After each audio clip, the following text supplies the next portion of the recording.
चलो आज हम लोग बात करेंगे तृतीय कर्नाटक युद्ध के बारे में। तो तृतीय कर्नाटक युद्ध जो है कब स्टार्ट होता है, देखो ये होता है 1758 से 1763, मतलब 1758 से लेके 1763। कैसे याद करेंगे भाई, तृतीय होगा तो थोड़ा बहुत हल्का फुल्का आइडिया लगा सकते हो, बाकी कुछ खास फर्क नहीं पता चलेगा। बट देखो 1758 में 8 में से आप 5 घटा देंगे तो 3 आ जाएगा ना।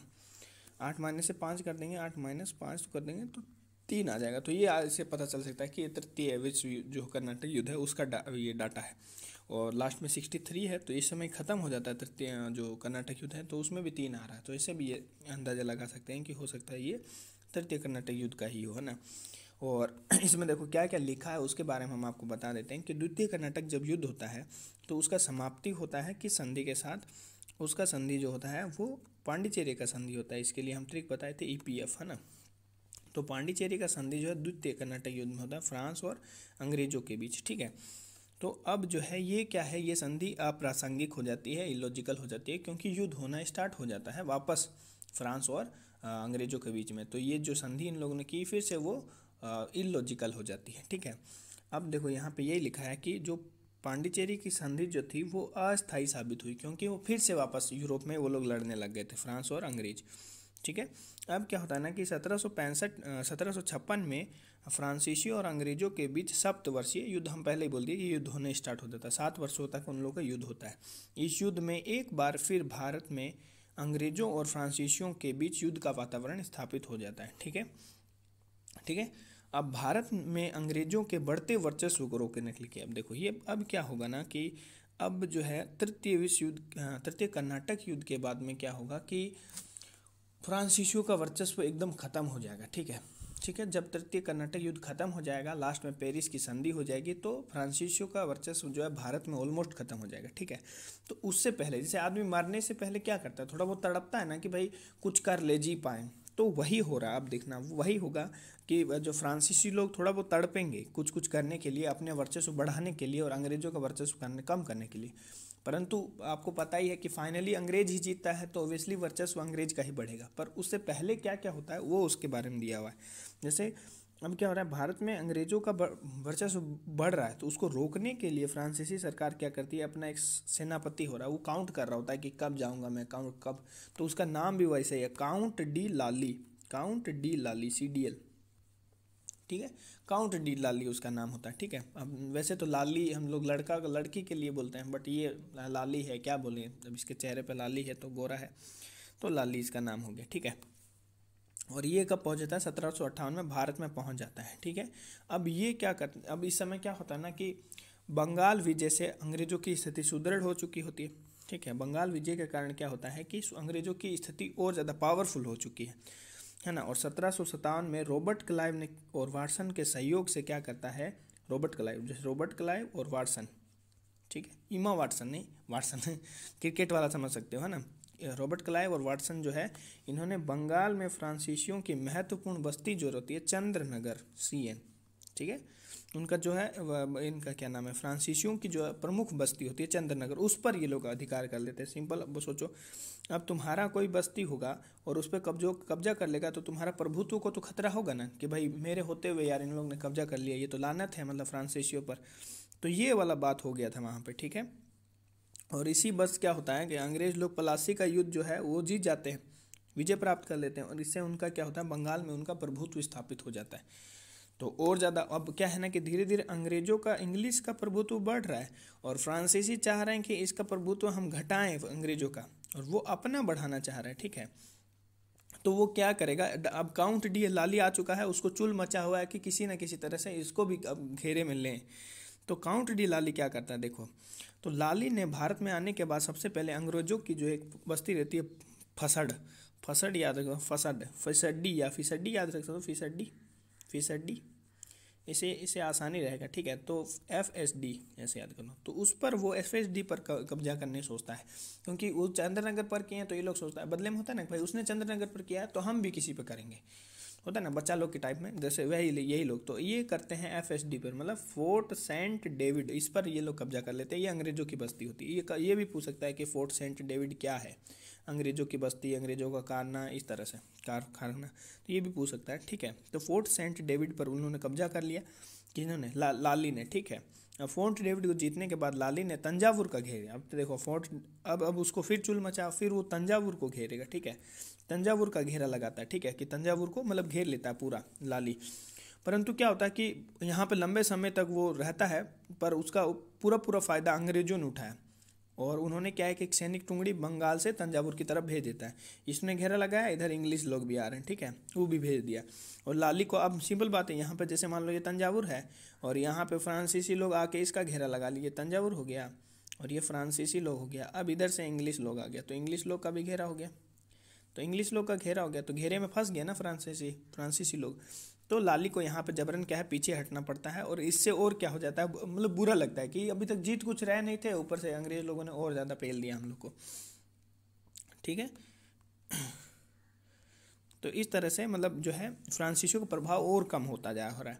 और तंजावुर से खाली हाथ लौटने के बाद लाली को मद्रास, अब सोच रहा है कि फिर किसका घेरा डालें, तो फिर अब वो मद्रास का घेरा, उसको मतलब चूल्हे मचा हुआ है कि कुछ ना कुछ तर करके हम अंग्रेजों को हराएं। तो पहले उसने किसने डाला, उसने FSD पे कब्जा डाला है ना, फिर उसने तंजावुर पे कब्जा डाला, अब वो मद्रास पे कब्जा डालता है, MD पे, ठीक है। तो मद्रास पे, अब देखो मद्रास को कब्जा करना इतना आसान नहीं है, ठीक है। तो ठीक है, अब ध्यान रखो कि तंजावुर पर उसने कब्जा डाल दिया। अब वो क्या करता है, मद्रास को घेरने का निर्णय लेता है, और उसके बाद वो क्या करता है कि एक सेनापति बोल सकते हो या गवर्नर बोल सकते हो, जो कि हैदराबाद का गवर्नर होता है फ्रांसीसी का, उसका नाम होता है बुस्सी, कहीं कहीं पे उसको सेनापति भी लिखा है, ठीक है। उसको बुलाता है कि बुस्सी आओ, बुलाओ, मतलब जैसे बुलाना और बुस्सी ऐसे याद कर सकते हो। फ्रांसी जो है लाली ने बुलाया किसको, बुस्सी को, ठीक है, बुस्सी को बुलाया। और बुस्सी हैदराबाद छोड़ के क्या आता है, अंग्रेजों हैदराबाद छोड़ के आता है भाई लड़ने के लिए, मद्रास को घेरा डालने के लिए। तो इससे अंग्रेजों को फायदा हो जाता है कि वो तो वहाँ से चला गया हैदराबाद में। अब हैदराबाद में वहाँ कौन होता है, सलावत जंग, है ना, सलावत जंग, जो मुजफ्फर जंग वो सबको मार के फिर जो है लास्ट में सलावत जंग उसमें राजा बनता है ना। तो सलावत जंग अब क्या होता है ना कि अंग्रेज जो है डरा देते हैं, और सलावत जंग जो है वो डर के मारे क्या करता है कि अंग्रेजों के पक्ष में आ जाता है। फायदा हो गया साला, हैदराबाद में उन लोग को मजे लग गए अंग्रेजों के। अब जो है फ्रांसीसी मद्रास का घेरा डालने में तो सफल रहे, परंतु बाद में खाली हाथ ही यहाँ का घेरा भी उठाना पड़ा। अब सिंपल बात है, नहीं ना जीतना देगा, मद्रास को जीतना इतना आसान नहीं उन लोग के लिए भी, ठीक है।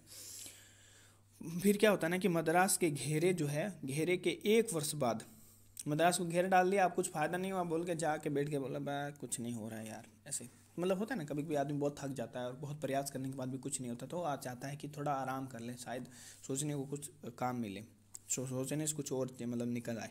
तो उसके 1 वर्ष बाद तक है ना कुछ कुछ छोटी छोटी झड़पें होती रही, है ना, छोटी मोटी होती। तो अब सिंपल बात है, छोटी मोटी झड़प होती रहेगी तो तुम्हारा क्या है, फ्रांसीसियों का दिन ब दिन स्तर जो है घटता जाएगा, उनका प्रभुत्व घटता जाएगा। और फिर क्या होता है कि 1759 में ध्यान रखना, 69 नहीं है, 59 में क्या होता है, सेना नायक कुक, आप देखो ये सेना नायक कुक है ये, ठीक है, COOK कुक, खाना बनाने वाला।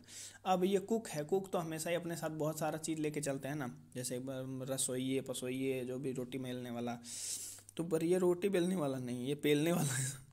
तो ये क्या करेगा कि ये जो है ये सेना लेके आता है बहुत बड़ा, कुक है। कुक जो है एक क्रिकेटर भी है, बहुत खतरनाक है, ये भी बहुत खतरनाक है, ठीक है। ये पहुंच जाता है सब बड़ी सेना लेके मद्रास। अब मद्रास पहुंच जाता है। अब ध्यान रखो कि देखो मद्रास जो है, मद्रास और पांडिचेरी, जैसे मान लो यहाँ पांडिचेरी है और यहाँ मद्रास है, तो इसके बीच में एक जगह होती है वांडीवास, ठीक है, वांडीवास, ठीक है, वांडीवास ऐसे याद कर सकते हो, ठीक है, वांडीवास। तो वांडीवास जो है, वांडीवास एक जगह का नाम है। इस जगह पे क्या होता है ना कि अब अंग्रेजों के और फ्रांसीसियों के बीच में मतलब होगा, और इसमें फ्रांसीसी बुरी तरह कुत्ते की तरह मतलब हार जाते हैं, मतलब एकदम बोलो ना कुत्ते की मौत मारे गए या कुत्ते की तरह हारे। तो फ्रांसीसी की सेना इसमें जो है वांडीवास नामक स्थान पर जो है अंग्रेजों द्वारा बहुत बुरी तरह पराजित होती है। फ्रांसीसी सेना, यहाँ बुस्सी जो है, जो आया था हैदराबाद का गवर्नर था, उसको वो आया था ना घेरे डालने के लिए।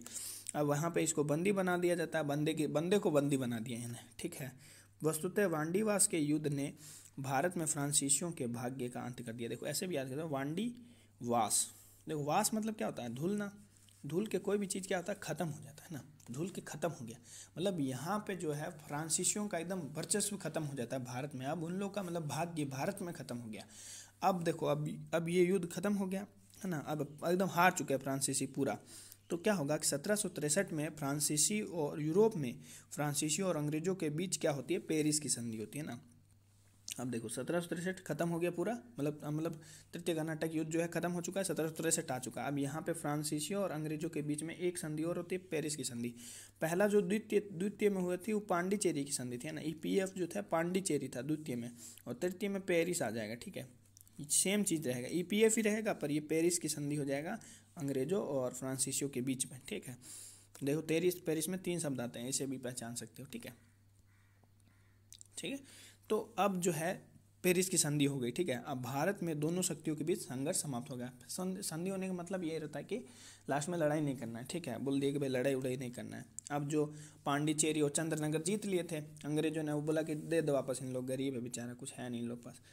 परंतु संधि में अब शर्त देखो, ये इंपॉर्टेंट, यहाँ पे इंपॉर्टेंट एक चीज़ है कि ये शर्त इन्होंने रखी है ना, अंग्रेजों ने बोले कि तुम लोग अभी तुम सोचो कि शर्त वो लोग क्या रखेंगे, क्योंकि जो है लड़ाई होती है सेना के कारण होती है हमेशा ही। तो उन्होंने अंग्रेजों ने बोल दिया कि तुम लोग बार बार क्या सेना लेके आ रहे हो, सेना है तुम्हारे पास, इसका मतलब तुम गड़बड़ कर रहे हो बार बार। उन्होंने बोल दिया तुमको सेना नहीं रखना है, ठीक है। तो फ्रांसीसियों भारत में सेना नहीं रख सकेंगे, शर्त उन्होंने रख दी अंग्रेजों ने, ठीक है। तो बोल दिया ठीक है भाई नहीं रखेंगे, अब संधि है तो मानना ही पड़ेगा उनको। तो इस संधि के बाद फ्रांसीसियों ने भारत का अंग्रेजों का विरोध करना उन्होंने छोड़ दिया, और अपना सारा व्यापार जो ध्यान जो है मतलब व्यापार की तरफ। पहले वो राजनीतिक विस्तार करना चाहते थे, ठीक है, राजनीतिक विस्तार मतलब वहाँ पे कुछ अपना जमाना चाहते थे। अब क्या है कि वो लोग हार गए, अब वो हार गए तो फिर संधि हुआ कि भाई सेना उन्हें नहीं रखना है, सेना नहीं रखना है, तो उन्होंने अब बोला कि छोड़ो अब काम में, अब अपना ध्यान जो है पूरा व्यापार पर करते हैं। ये ऐसे ही तरह से मतलब जैसे कोई लड़का लड़की के पीछे होता है ना, और जो है लड़की वो प्रपोज करने जाता है, लड़की खिंचा के तड़ाक से थप्पड़ मार देती है, ठीक है। तो फिर वो लड़का सोचता है कि लड़कियों में तो कोई फ़ायदा नहीं है, अपना ध्यान जो है सिर्फ पढ़ाई की तरफ करते हैं, शायद कुछ सक्सेस हो जाए उसमें, ठीक है। तो पेरिस की संधि होने के बाद जो है भारत में फ्रांसीसी साम्राज्य विस्तार के लिए जो डुप्ले ने जो मजबूत नींव रखी थी, डुप्ले जो सोचा कि भाई कम से कम फ्रांसीसी को जो मतलब है मतलब विस्तार कर देंगे, यहाँ पे राजनीतिक विस्तार कर देंगे, वो डुप्ले का सोच जो है एकदम उस सोच को उन्होंने जड़ से उखाड़ फेंका इस शर्त ने। और फ्रांसीसियों के पराजय ने भारत के लिए राजनीतिक गुलामी का मार्ग खोल दिया, मतलब राजनीतिक गुलामी का मार्ग, आरजेएम खुल गया, मतलब एक राजनीतिक ऐसे मार्ग खुल गया, बोले कि अब गुलामी की तरफ जा रहे हैं हम लोग, है ना। तब से इंडिया गुलाम। अगर मान लो कि फ्रांसीसी उनको हरा देते तो शायद आज फ्रांसीसी वैसा नहीं करते जैसे अंग्रेजों ने किया भारत के साथ। और पुर्तगालियों व डचों को पराजित करने के बाद फ्रांसीसियों को भी हराकर अंग्रेजों ने एक छत्र राज्य स्थापित किया। सोचो कितना बड़ा बात, एक तरह से सबको हराना है बहुत मुश्किल है। पुर्तगालियों को हराया, पुर्तगालियों को हराया, डच को हराया, फिर फ्रांस पीडीएफ बना दिया, मतलब सबको पीडीएफ बना दिया उन्होंने, ठीक है। पुर्तगाली को भी हराया, डच को भी हराया, फ्रांसीसी को भी हराया। तो इस तरह से जो तृतीय कर्नाटक युद्ध खत्म होता है, और जो है लास्ट में क्या है, फ्रांसीसियों का जो है करियर भी ख़त्म हो गया यहाँ पे, और वो सिर्फ अब जो है व्यापार पे ध्यान देने लगे, इस तरह से। Thank you.